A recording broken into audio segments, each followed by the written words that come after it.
Bienvenidos. Esto es tu iglesia Legacy en la ciudad de Alajuela, Costa Rica. Le damos la bienvenida y queremos que abras tu Biblia para que puedas compartir con nosotros esta palabra. Éxodo capítulo 2, verso 11 y 12 dice así: en aquellos días sucedió que, crecido ya Moisés, salió a sus hermanos y los vio en sus duras tareas, y observó a un egipcio que golpeaba a uno de los hebreos, sus hermanos.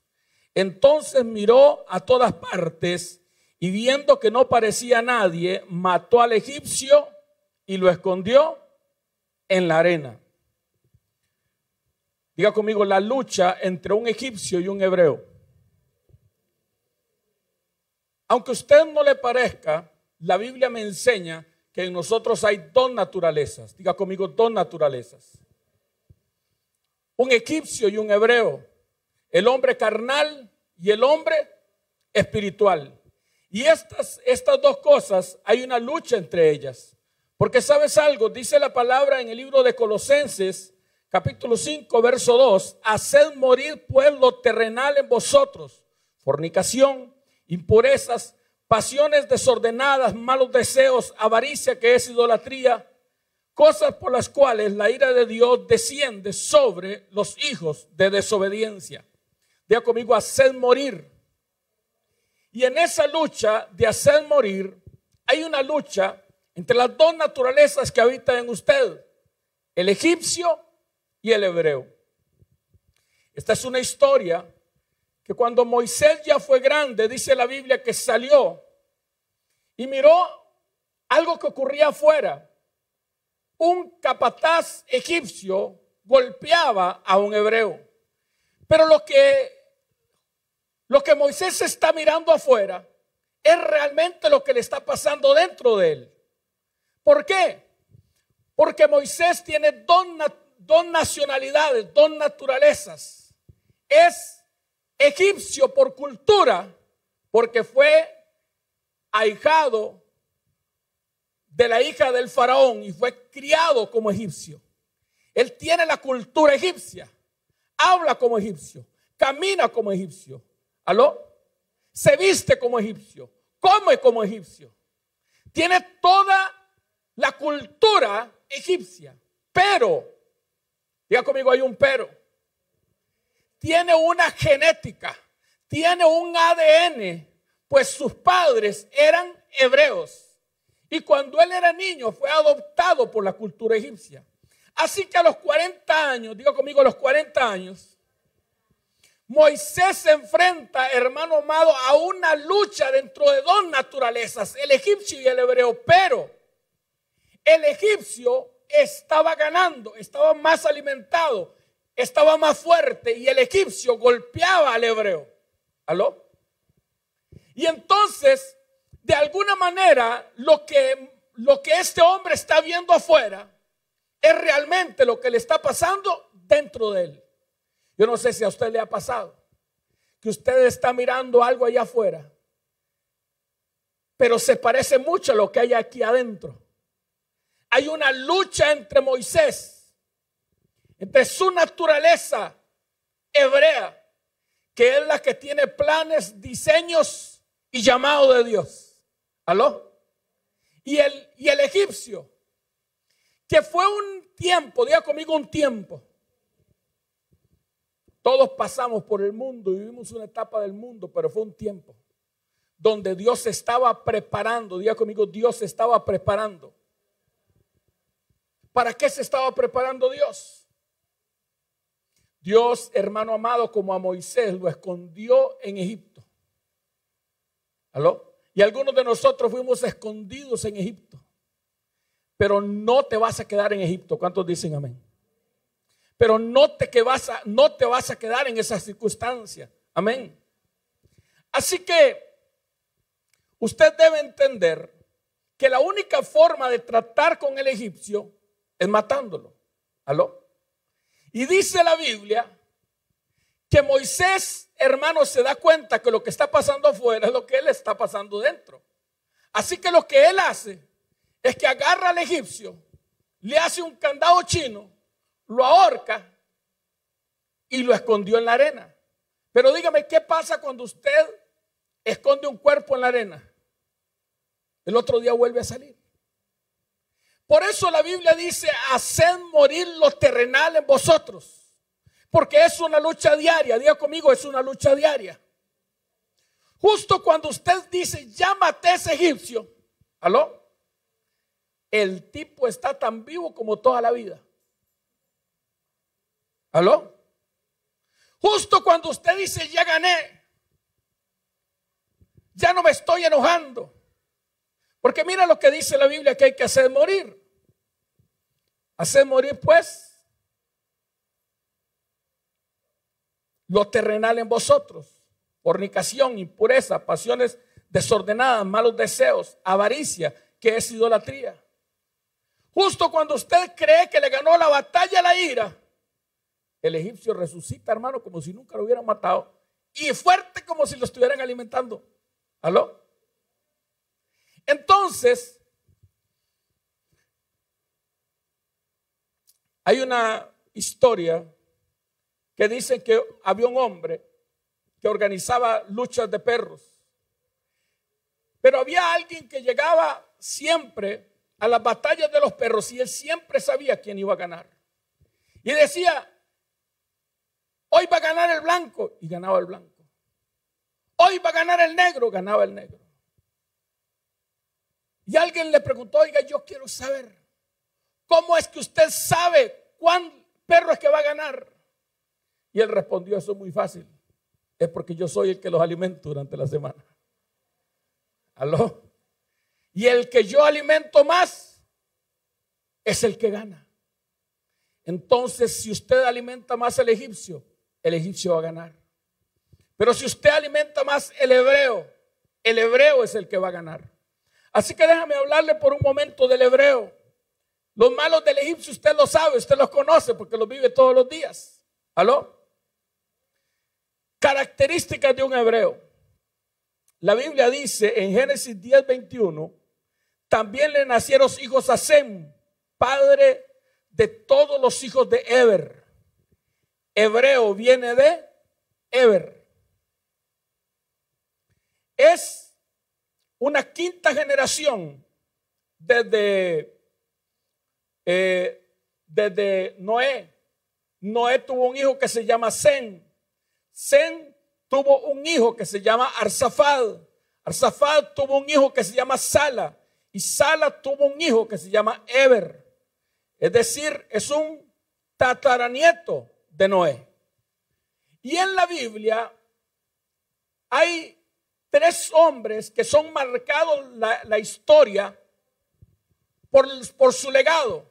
El primero es Noé, el segundo es Eber y el tercero es Abraham. Abraham es un hombre impresionante. ¿Cuántos han escuchado de Abraham? Pero poco escuchamos de Eber, aunque el nombre ellos lo llevan de los hebreos. Hay otro hombre en la Biblia que se habla poco de él, que es Sem, porque en la Biblia se conoce como Melquisedec. Es un hombre extraordinario. Ahora, Eber, cuando usted empieza a estudiar en la cultura judía y usted empieza a investigar quién es Eber, dice que cuando Eber se sentaba a enseñarle al pueblo, la gloria de Dios descendía sobre él y la Shekinah de Dios era visible cuando Eber enseñaba la palabra de Dios. Por eso este hombre tiene tal impacto en la vida del pueblo de Sem, de los semitas, que se llaman hebreos. A Abraham se le conocía como hebreo, aunque Abraham nace muchas generaciones después. Hay 5 generaciones más todavía. Génesis 10:13. Y vino a él, ahí vino uno de los que escaparon y lo anunciaron a Abraham, el hebreo. ¿Cómo era Abraham? El hebreo. A José se le conoce como hebreo. Génesis 39:17. Entonces él le habló las mismas palabras diciendo: el siervo hebreo que trajiste me vino para deshonrarme. La mujer de Potifar, la egipcia, reconoce a José como un hebreo. Ahora, los egipcios despreciaban a los hebreos. Génesis 43, verso 32. Los camareros sirvieron a José en su propia mesa y sus hermanos fueron servidos en una mesa aparte. Los egipcios que comían con José se sentaron en su propia mesa porque los egipcios desprecian a los hebreos y se niegan a comer con ellos. Usted mira que la lucha entre egipcios y hebreos se da hasta en la comida. ¿Alguien está conmigo todavía? Dice la palabra, porque los egipcios desprecian a los hebreos. Desprecio es un precio menor. Y si usted se da cuenta, es el concepto que tiene el mundo de nosotros. ¿Aló? Usted difícilmente va a ser celebrado por el mundo, porque somos diferentes. Diga conmigo, diferentes. Primera de Juan capítulo 4 verso 5 dice estas cosas. Primera de Juan 4, 5 y 6. Estas personas pertenecen a este mundo. Por eso hablan desde el punto de vista del mundo. Y el mundo les presta atención. En cambio, nosotros pertenecemos a Dios. Y los que conocen a Dios nos prestan atención. Como ellos no pertenecen a Dios, no nos prestan atención. Así es como sabemos si alguien tiene el espíritu de verdad o el espíritu del engaño. Diga conmigo, discernimiento. ¿Cómo yo discierno si lo que un hombre está hablando es de Dios o es del espíritu de error? Porque el que habla de parte del espíritu de error, el mundo lo escucha y lo celebra. Pero a nosotros nos bloquean de las redes sociales. ¿Aló? ¿Por qué tú crees que está pasando lo que está pasando en Estados Unidos? Y ahí usted puede ver quién tiene el espíritu de error y quién tiene el espíritu de verdad. Porque el mundo no nos escucha, pues los egipcios desprecian a los hebreos. ¿Aló? Y si usted, hermano amado, quiere desarrollarse en esta vida, usted tiene que aprender a ser despreciado y tiene que aprender a que su autoestima viene de Dios. Usted tiene que aprender lo que Cristo aprendió. Este es mi Hijo amado, en quien tengo complacencia. Que sea el cielo el que te celebre, que sea el cielo el que te diga. Pero si usted espera la aprobación del mundo, hermano, espere y espere sentado, porque no va a pasar. ¿Alguien está conmigo todavía? Hermano amado, los bloqueos ya empezaron y no van a parar. A menos que Dios haga algo. ¿Aló? Si son capaces de bloquear al hombre más poderoso del mundo, y si usted no cree que es el de la gran nación americana, dígame cuál es el hombre más poderoso del mundo. ¿Aló? Y si le hacen eso, hermano, a la cabeza de la nación americana, ¿qué le harán a este pobre pastorcito? ¿Aló? Sacado del Facebook en cualquier momento. ¿Aló? Así que nuestro evangelio tiene que volver a lo sencillo. ¿Están conmigo? Déjame decirle 3 características de un hebreo. Diga conmigo, 3 características de un hebreo. Y cuando yo lo digo, no lo digo para que se examine, sino para que las incorpore. ¿Alguien está conmigo todavía? No estoy tratando de decirle que usted no es. Estoy diciéndole que tiene que esforzarse para hacer. ¿Alguien está conmigo todavía? Porque de los días de Juan el Bautista el reino de los cielos sufre de violencia y los violentos lo arrebatan. Un hebreo es un zar, un oficial del rey. Éxodo 2:13. Al día siguiente salió y vio a 2 hebreos que reñían. Entonces dijo el uno, dijo al que maltrataba al otro: ¿por qué golpeas a tu prójimo? Y él respondió: ¿quién te ha puesto a ti por príncipe y por juez sobre nosotros? ¿Piensas matarme como mataste al egipcio? Entonces Moisés tuvo miedo y dijo: ciertamente esto se ha descubierto. Una vez que usted mata al egipcio, la lucha es hebreo contra hebreo, es decir, por ser mejor cristiano. Aló. Algunos piensan que el enemigo que tiene es el diablo, hermano. El más grande enemigo que usted tiene es usted mismo, es su propia naturaleza, es ser mejor cada día. Alguien que está conmigo todavía, llega un día en que la lucha no es con el hebreo, la lucha no es con el egipcio, la lucha es por ser un mejor hebreo. Y entonces dice que el egipcio reconoce 2 características en él. La primera: ¿quién te ha puesto a ti por jefe, por príncipe? Es la palabra hebrea zar. Un príncipe, un jefe, un cabeza, un capataz, un general del ejército. Diga conmigo: un hebreo es un capataz. Es uno que es cabeza y no cola. Aló. Es uno que gobierna y no es gobernado. Aló. Es uno que se ha levantado por su propia naturaleza y en el poder del Espíritu de Dios tiene victoria. Y entonces, déjenme mostrarles 2 veces donde la palabra zar o esta misma palabra hebrea príncipe aparece. Génesis 21:22. Aconteció en aquel mismo tiempo que habló a Abimelech y Fiscol, príncipe de su ejército. Abimelech significa: mi padre es rey. Y el príncipe de mi padre es rey. Se llama Fiscol, que significa boca de todo. ¿Qué significa?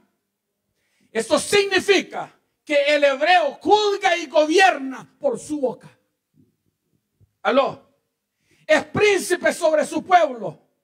Es un ministro oficial del rey por su boca. La Biblia dice: si alguno habla, hable conforme a la palabra de Dios. ¿Cómo es que usted tiene que hablar, hermano? La Biblia dice que Dios tomó al hombre y lo puso en el jardín del Edén. Y la razón para que puso al hombre en el jardín del Edén fue para que el hombre la juzgara, para que el hombre la cuidara, para que el hombre la cultivara.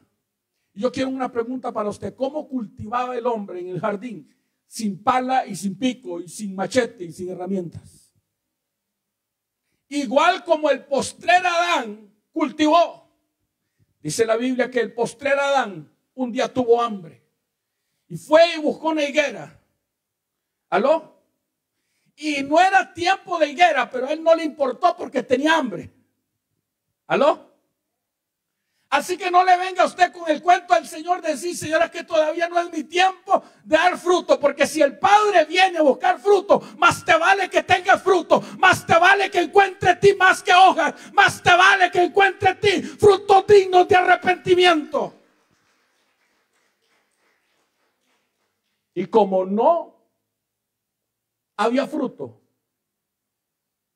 dijo: nunca más nadie coma de tu fruto. Si no es para mí, para nadie. Ese día el Señor se levantó, hermano, con el aparejo al lado. ¿Aló? Ese día, hermano, andaba en la naturaleza de oficial del rey. ¿Y sabes qué dice la Biblia? Que al otro día pasaron los discípulos y la higuera se había secado desde la raíz.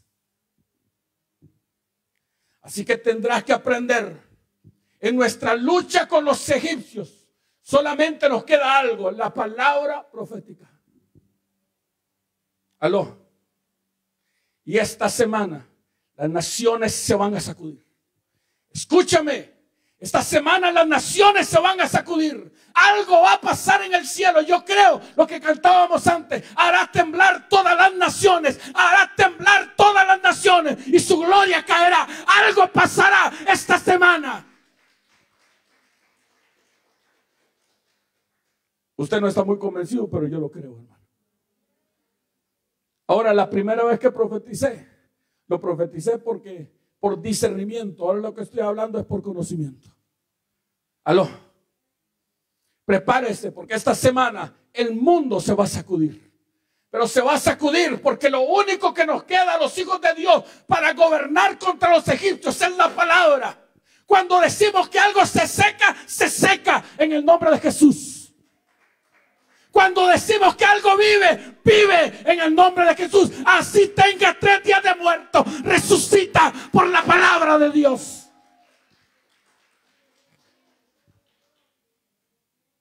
Así que es tiempo de habitar en una dimensión donde si me quitan el trabajo, yo tengo una palabra en mi boca y vida va a traer, vida va a producir. Gloria de Dios va a venir. Alguien está conmigo todavía. Algo va a hacer Dios porque Dios está conmigo. La segunda palabra donde aparece el príncipe, Génesis 37:36. Y los madianitas lo vendieron a Egipto, a Potifar, oficial de Faraón y capitán de la guardia. Esa palabra capitán, esa palabra oficial es la palabra zar. ¿Quién te ha puesto a ti por príncipe? El mundo siempre te va a decir lo que le dijeron a Jesús: ¿de dónde viene tu autoridad? ¿Y con qué autoridad haces esas cosas? Si no eres graduado de nuestras universidades, si no pasaste por nuestro filtro, si no eres reconocido por nosotros, me importa un pito si no me reconozcas. Lo único que me importa es que el cielo me reconozca, que el cielo pueda decir: este es mi hijo amado en quien tengo complacencia. Y si usted, hermano amado, está muy pendiente de lo que el mundo dice de usted, hermano, usted no podrá servirle a Dios. Porque en el mundo seremos vituperados, seremos escupidos. Alguien está conmigo todavía. Pero usted debe entender que nuestra historia no termina con derrota y que nosotros tenemos la última palabra. Alguien está conmigo todavía. Alguien le puede dar un aplauso al Rey de Reyes.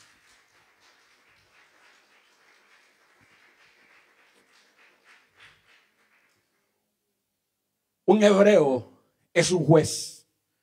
¿Qué es un hebreo? ¿Quién te ha puesto por príncipe y por juez? Al día siguiente salió a 2 de los hebreos que reñían. Entonces dijo el que maltrataba al otro: ¿por qué golpeas a tu prójimo? Y él respondió: ¿quién te ha puesto por príncipe y por juez sobre nosotros? Diga conmigo: el evangelio de la justicia. Hermano, hay muchos evangelios que predicamos. Por el mundo se predica el evangelio de la prosperidad, algo que le ha hecho tremendo daño al pueblo de Dios. Pero hay un evangelio que es el evangelio que se me encomendó, que es un evangelio, hermano, que nadie predica, que es el evangelio de la justicia. Dice la palabra de Dios en Romanos capítulo 1, verso 17. Porque el evangelio de la justicia de Dios se revela por fe y para fe, como está escrito: mas el justo, alguien que diga conmigo: el justo, por la fe vivirá. Hay un estatus, hay un nivel, hay una dimensión que el hebreo tiene que alcanzar, que es juez. El juez es uno que administra justicia. Alguien puede decir conmigo: el juez es uno que administra justicia. Aló. Y entonces usted tiene que tener la capacidad de no solamente recibir justicia, sino de administrar justicia y vivir una vida en justicia. ¿Por qué? Porque Romanos 1:18 dice, porque la ira de Dios se revela desde el cielo contra toda impiedad e injusticia de los hombres que detienen con injusticia la verdad. El cimiento del trono de Dios es justicia. Dios es el juez justo de toda la tierra. Cuando los hombres actúan en injusticia, y hay momentos, hermanos, en que la injusticia es tan grande que los jueces son corruptos, que los políticos son corruptos, que el ejército es corrupto.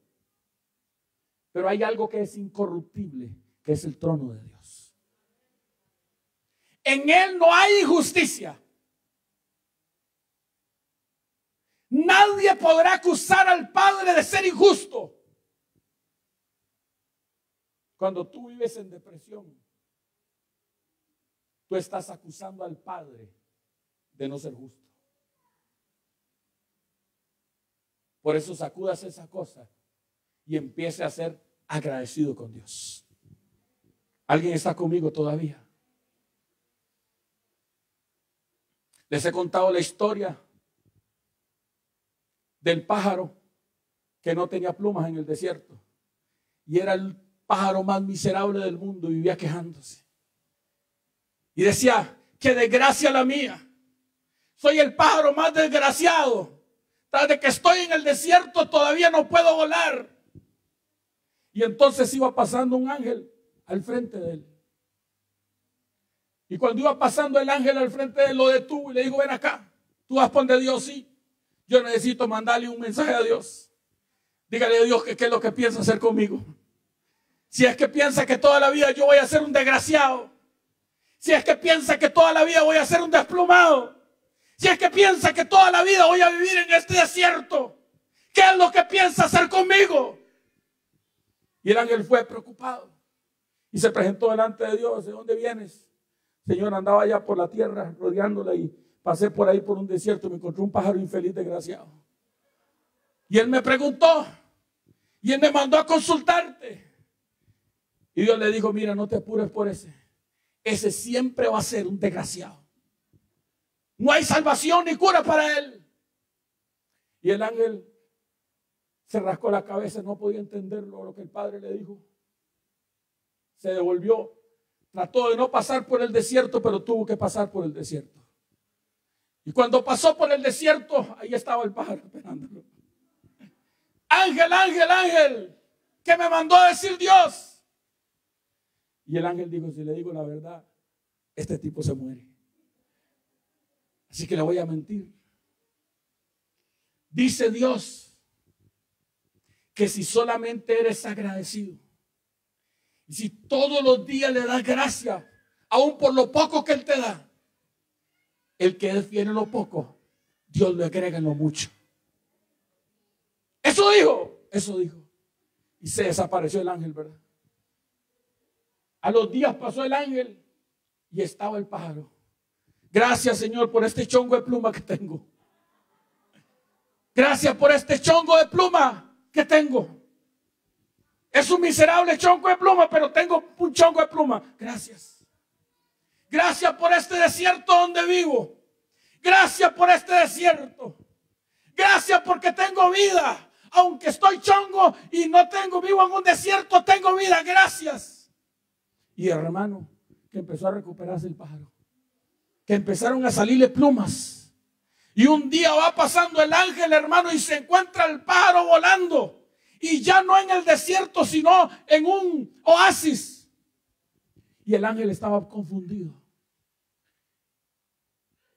Y le fue ante Dios. Y le dijo: yo tengo una pregunta. Ahora soy yo el que tengo una pregunta. Usted me dijo que para ese pájaro no había arreglo. Pero resulta que me lo topé y está bendecido. Tiene plumas. Vive en un oasis. Y Dios le dijo: no había cambio para ese pájaro, pero tú le cambiaste el destino cuando le enseñaste a ser agradecido. ¿Alguien está conmigo todavía? Cuando le das gracias a Dios por lo poco que tienes, cuando puedes levantar las manos y decir gracias por el arroz y los frijoles, Dios te aumenta un huevo. Cuando le das gracias por el arroz, los frijoles y el huevo, Dios te da un bistec, porque Dios es tu Dios bueno. Pero cuando acusas a Dios de ser injusto, cuando te quejas, cuando en vez de vivir en alabanza, vives en quejabanza, qué desgracia la mía. Yo soy un miserable. Hermano, prepárese para vivir la vida del pájaro miserable. Aló. Pero si usted le puede dar gracias a Dios por lo poco, si le puede levantar las manos y decir, Señor, gracias, Dios te va a multiplicar y te va a bendecir. ¿Alguien está conmigo todavía? Dice Romanos capítulo 10, verso 3. Porque ignorando la justicia de Dios y procurando establecer la suya propia, se han sujetado, se han olvidado de la justicia de Dios. Porque ignorando la justicia de Dios y procurando establecer la suya propia, no se han sujetado a la justicia de Dios. Dios quiere que seamos justos. Hermano, usted me perdona lo que voy a decir. Me perdona. Yo no conocía la injusticia hasta que me metí en una iglesia evangélica. He visto las peores injusticias. Pero Dios quiere que nosotros seamos justos. Hebreos capítulo 1, verso 9. Has amado la justicia y aborrecido la maldad. Ama la justicia. ¿Por qué usted cree, hermano amado, que es pecado robar? ¿Cuál es la injusticia en el robo? Que alguien que no trabajó ni se esforzó tenga un beneficio por el que no trabajó, por el que no luchó. Aló. Porque hay injusticia en eso. Aló.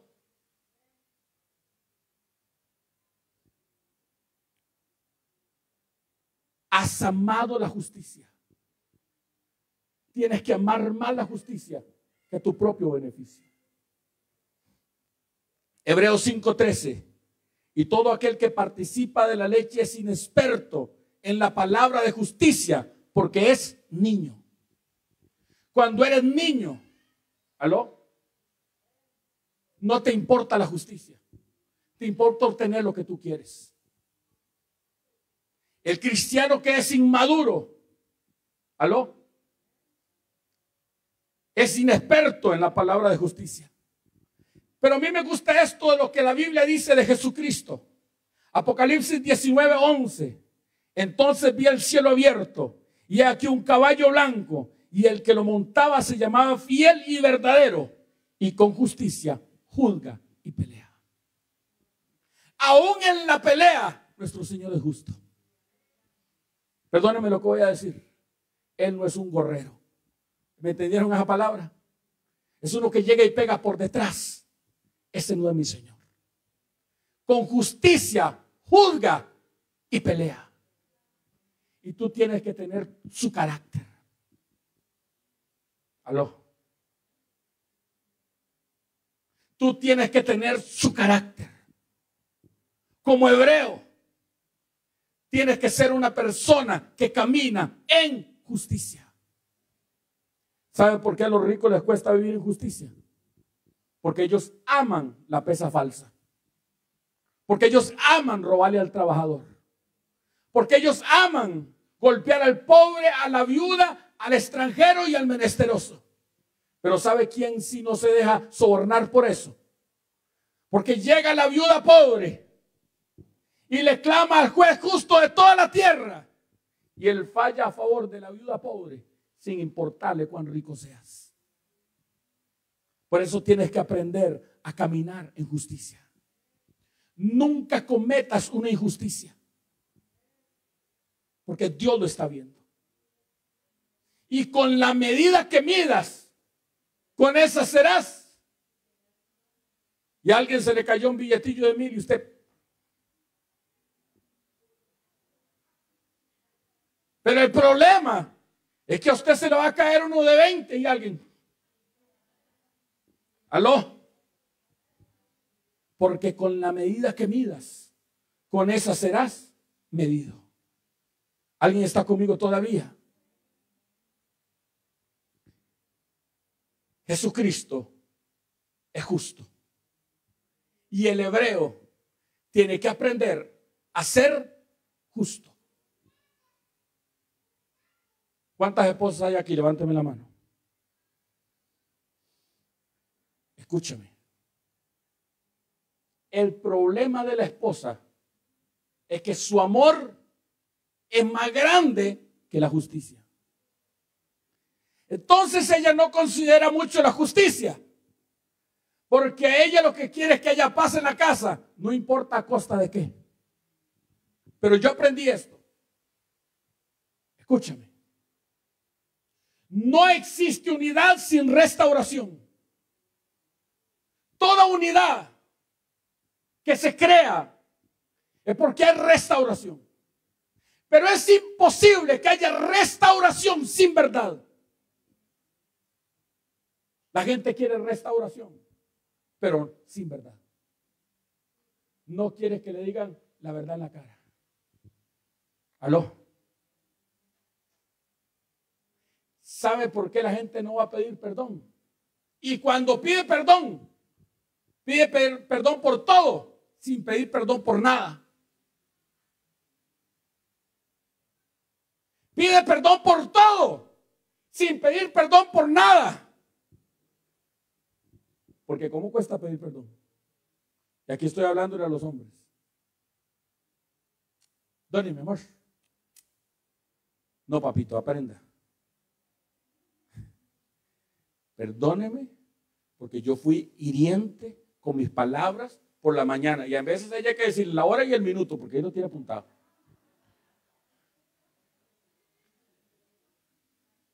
Y usted llega todo cariñoso en la noche, mi amor. Ya se le olvidó todo lo que le dijo cuando salió de la casa. Pero ella no se le olvidaba, ahí lo tiene apuntado. ¿Aló? Y a veces por su amor, diga conmigo, la misericordia nunca puede ser primero que la justicia. La Biblia dice en el libro de Mateo que había un hombre que tenía una gran deuda y como no pudo pagar, ordenó su señor venderlo a él, a su esposa, a sus hijos y a todo lo que tenía. Eso es justicia.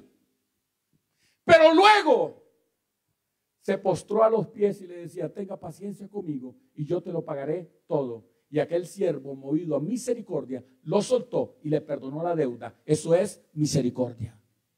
Pero no puedes aplicar misericordia primero que justicia.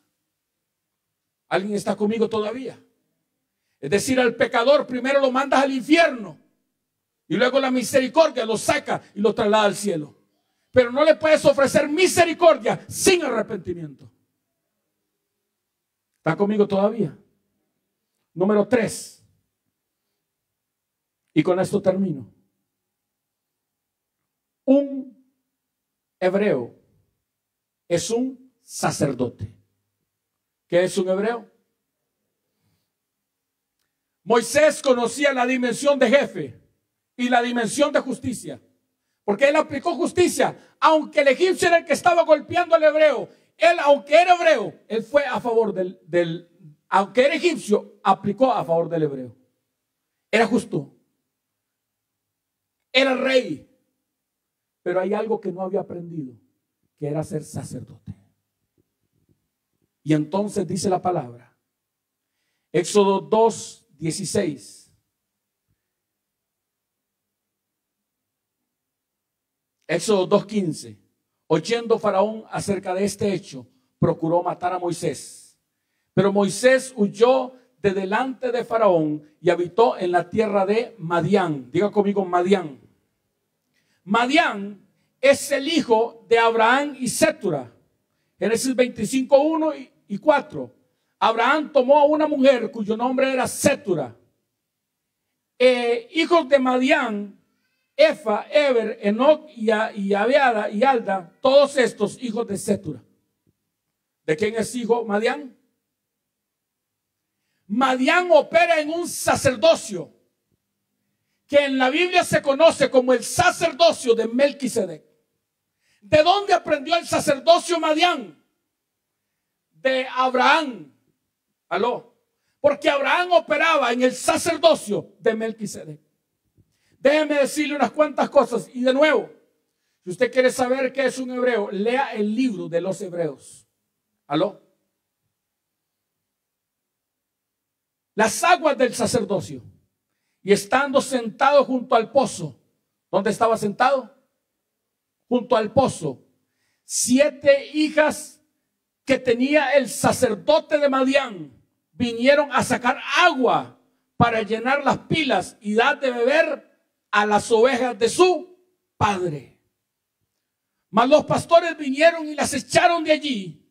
Entonces Moisés se levantó y se defendió y las defendió y dio de beber a las ovejas. Entonces ellas, volviendo ellas a Reuel su padre, él les dijo: ¿por qué habéis venido hoy tan pronto? Y ellas respondieron: un varón egipcio nos defendió de la mano de los pastores y también nos sacó agua y dio de beber a las ovejas.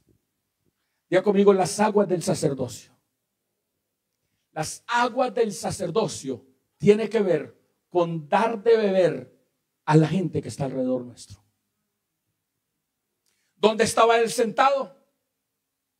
Tenía que aprender del sacerdocio. Y lo primero que hizo fue sentarse en el pozo. Diga conmigo: el pozo. El sacerdocio todo tiene que ver con agua. Cuando usted mire el sacerdocio arónico, lo primero que hacía el sacerdote era lavar su cuerpo. Luego entraba, hermano, y se metía en la fuente del lavacro y se lavaba. Aló. Eso nos habla, hermano, a nosotros del bautismo en agua, pero también del lavamiento del agua por la palabra. Aló. Escúchame algo. Acá se trata de dar de beber a las ovejas. ¿Sabes qué? Una de las cosas que han hecho las iglesias en ese tiempo, han sacado la adoración de la iglesia. Porque a ellos no les importa dar de beber al pueblo. A ellos lo único que les importa es que el pueblo les dé de beber agua. Pregúntese cuánto duran recogiendo la ofrenda. Porque el tiempo de darle de beber al pueblo se lo dedican a recoger las ofrendas. Y esto tiene que ver con darle de beber al pueblo. Porque pasa algo en la adoración. La adoración, eso es lo único que nosotros le damos a Dios, pero funciona como una doble vía. Mientras yo le doy a Dios, Dios me da a mí. Y yo me sumerjo en las aguas de la adoración. ¿Alguien está conmigo todavía? Y lo primero que aprendió Moisés fue a darle de beber a las ovejas. Diga conmigo: hay que darle de beber a las ovejas. Y eso solamente ocurre en los ríos de la adoración. ¿Aló? Pero como no me importa la oveja, saco la adoración. ¿Aló? Número 2. El pan del sacerdocio. Éxodo 2:20. Y dijo a sus hijas: ¿dónde está? ¿Por qué habéis dejado a ese hombre? Llamadle para que coma. ¿Llamadle para qué? En el tabernáculo estaban los panes de la proposición, que solamente lo comían los sacerdotes. Usted recordará, porque de estos panes de la propiciación es que comió David cuando huía delante de Saúl. En el sacerdocio todo tiene que ver con el alimento con el que yo me alimento, con lo que yo como. ¿Aló? Palabra de Dios. ¿Alguien está conmigo? Diga conmigo: palabra de Dios. Es comer de su carne y beber de su sangre. Es ser alimentado de Cristo. ¿Alguien está conmigo todavía? Habitando en el sacerdocio. Éxodo 2:21. Entonces convivió en morar con aquel varón. ¿Con quién iba a morar? Ahora Moisés no solamente está tomando del agua del sacerdocio, no solamente está comiendo del pan del sacerdote, sino que está habitando con el sacerdote. Moisés conocía reyes, Moisés conocía muchas dimensiones, pero no conocía la dimensión de meterse en la casa de un sacerdote y vivir en la casa del sacerdocio. ¿Sabe cómo se llamaba este hombre? ¿Alguien lo recuerda? Entonces volvieron ellas a Reuel su padre, diga conmigo Reuel, que significa amigo de Dios. Cuando habitas en el sacerdocio, aprendes a ser amigo de Dios. Segunda de Crónicas 27, nuestro Dios, ¿no echaste tú a los moradores que estaban en la tierra delante de tu pueblo Israel y la diste a la descendencia de Abraham tu amigo para siempre? ¿Qué es el sacerdocio de Melquisedec? Aprender a ser amigo de Dios. Diga conmigo, amigo. ¿Aló? La Biblia habla de 3 tipos de oraciones. La oración que se le hace a un juez, la oración que se le hace a un amigo. ¿Cuál de vosotros, si su amigo viene a las 3 de la mañana y le toca la puerta y le dice, mi amigo ha venido a visitarme y no tengo pan para poner, dame? ¿A quién le estás hablando? A un amigo. Tienes que aprender a conocer no solamente a Dios como juez, sino como amigo. ¿Y sabes qué dice Santiago capítulo 3 verso 23? Y se cumplió la escritura que dice, Abraham creyó a Dios y le fue contado por justicia y fue amigo de Dios. Cuando caminas en fe y das pasos en fe, te vuelves amigo de Dios. ¿Quién me puede decir por qué cuando doy pasos de fe y camino en fe me vuelvo amigo de Dios? Porque todos los días tenemos un encuentro con Él.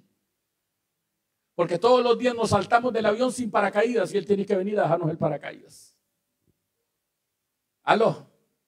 Entonces, ¿sabe qué? Me vuelvo amigo de Dios. ¿Aló? Durante todo este tiempo, hermano, de pandemia, hemos crecido más en fe porque nos hemos vuelto amigos de Dios. Porque hemos visto la gloria de Dios de 1000 maneras diferentes. ¿Alguien está conmigo todavía?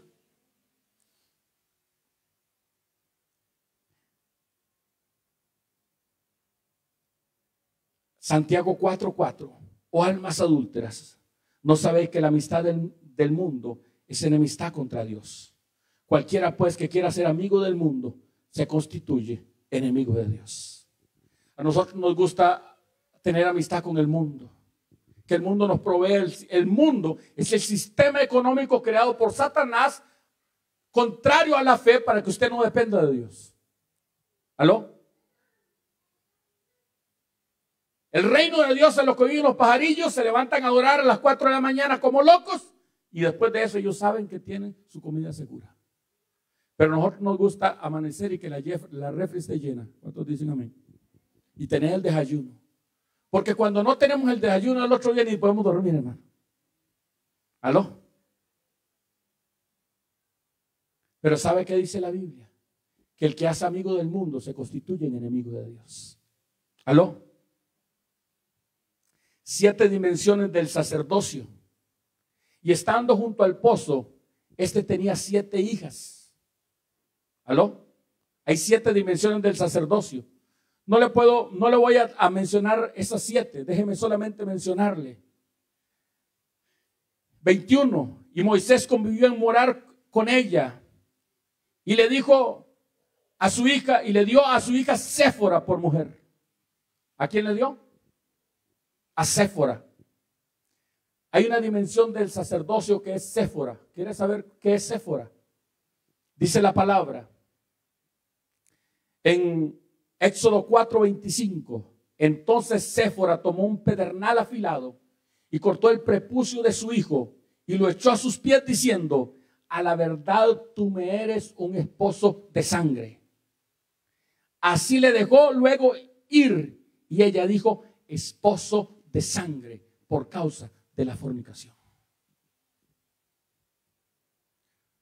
Si tú quieres ser un sacerdote, lo primero que tienes que entender es que tú tienes un pacto de sangre con el Rey eterno de toda la tierra.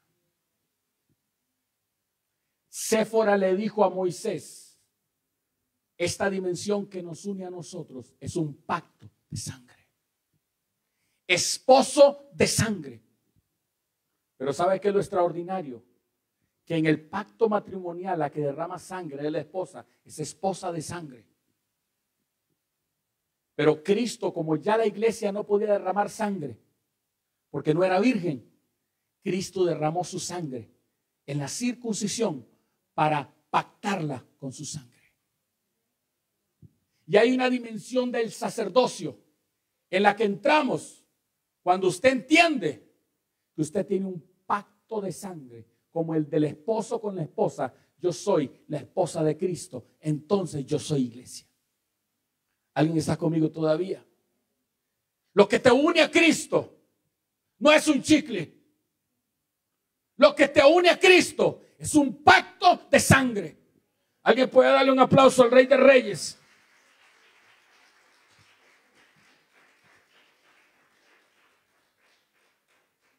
La reproducción del sacerdocio. Y ella dio a luz un hijo y le puso por nombre Gersón, porque dijo, forastero soy en la tierra ajena. Eso es la reproducción del sacerdocio. Conforme a la fe murieron todos estos sin recibir lo prometido, sino mirándolo de lejos y creyéndolo y saludándolo y confesando que eran peregrinos y extranjeros. El sacerdocio no crea costarricenses, ni venezolanos, ni americanos. El sacerdocio crea ciudadanos del cielo. Primera de Pedro 2:12, 2:11. Amados, yo ruego como a peregrinos y extranjeros. Filipenses 3:20. Mas nuestra ciudadanía está en los cielos, de donde también esperamos a nuestro Salvador y Jesucristo. Alguien que pueda decir, yo soy ciudadano del cielo. Usted sabe cómo usted puede entender si usted está en el lugar correcto. Cuando la reproducción están haciendo hijos de una iglesia con nombre o ciudadanos del cielo. ¿Aló? Y finalmente, y termino acá, el oficio del sacerdote.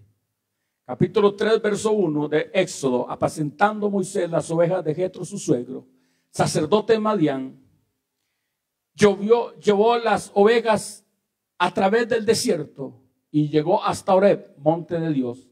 Y se le apareció el ángel de Jehová en una llama de fuego en medio de la zarza. Y él miró y vio que la zarza ardía en fuego y la zarza no se consumía.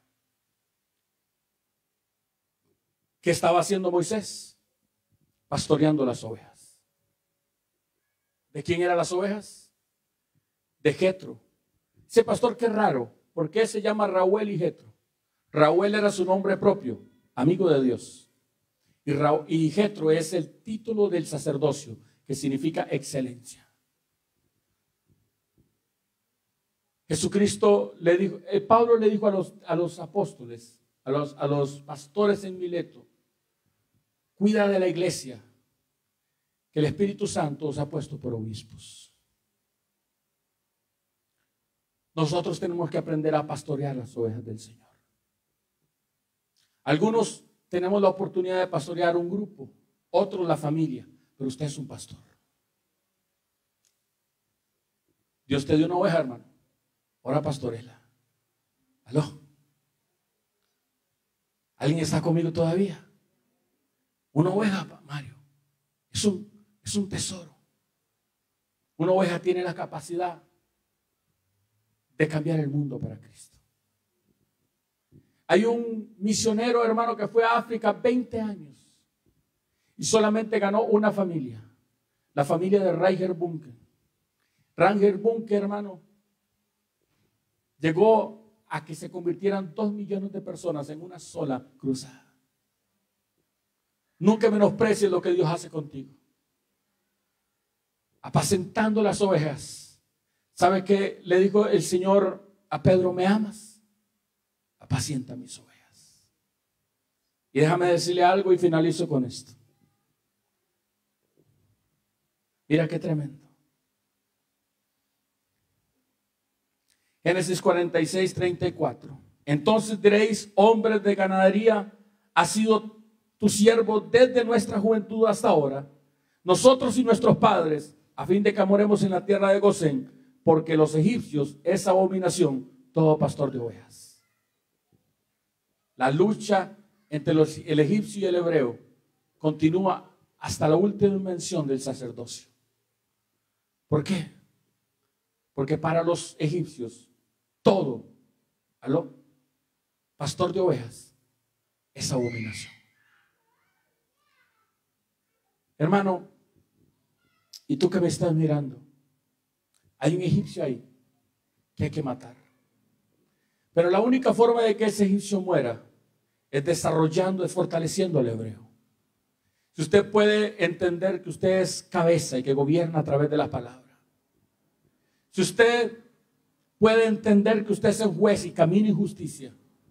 Y usted puede desarrollar su vida como sacerdote, según el orden de Melquisedec. Métase en desarrollar el hebreo en este año. Métase a estudiar el libro de Hebreos. Porque el hebreo, hermano, es el que cruzó el río. El hebreo, hermano, no está en el monte Sinaí. El hebreo, hermano, está en la Jerusalén celestial. El hebreo, hermano amado, no habita en Israel, en el mundo natural, sino en el mundo sobrenatural. El hebreo ha aprendido una dimensión de la que todos tenemos que apropiarnos. ¿Cuántos dicen amén?